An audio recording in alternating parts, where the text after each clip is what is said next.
Elements of Story, Romeo and Juliet by William Shakespeare.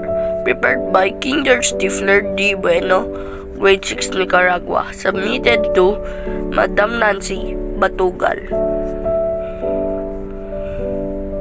Plot. Events that form entire story. It is the structure that brings the play together.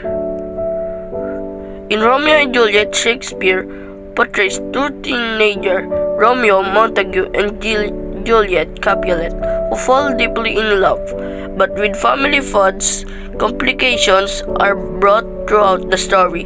Deeply in love, they marry secretly and make every effort to hide their meetings, but all ended when Romeo, Juliet, Tybalt, Mercutio, and Paris all die. Exposition. The information brought to the audience explaining the story's plot, history, setting, and theme. Prologue. It starts with a fight scene. The rival families showing how the two families have been feuding for a long time, and that Romeo and Juliet will die because of the feud.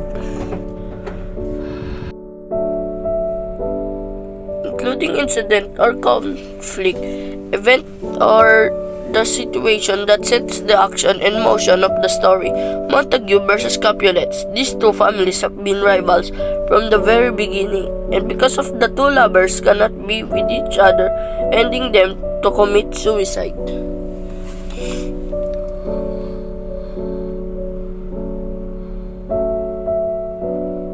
Rising action. The events that build up tension in the story, causing further conflicts.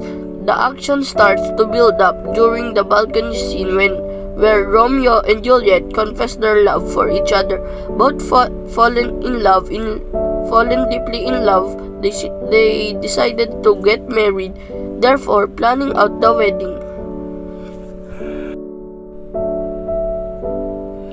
Climax. Turning point of the story. The climax happens when Juliet goes with the plan to pretend to be dead, but because Romeo does not know, he then commits suicide.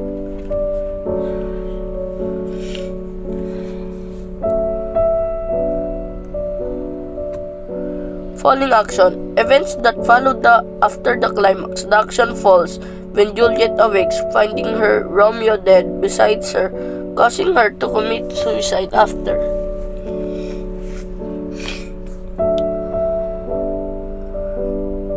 Denouement.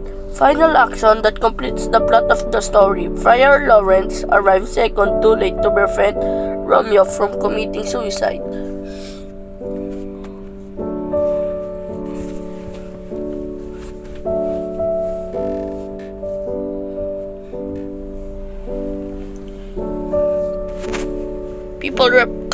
People represented in the story.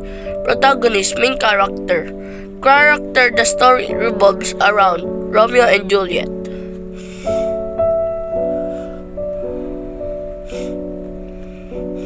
Antagonist, character or force that opposes the protagonist. The feuding family, Montagues and Capulets, Tybalt, the prince and citizens of Verona. Fate.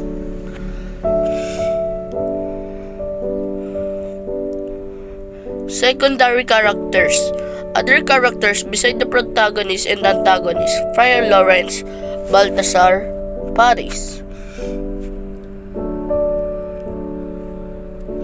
Settings. Where and when the events of the story happen.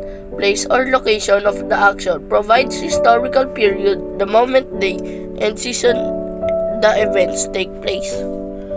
It is during the Renaissance, 14th to 15th century, and it is located in Verona. Setting. Theme.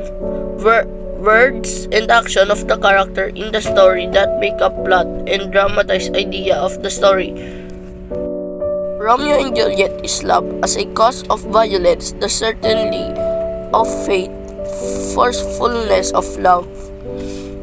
Elements of story. Romeo and Juliet by William Shakespeare.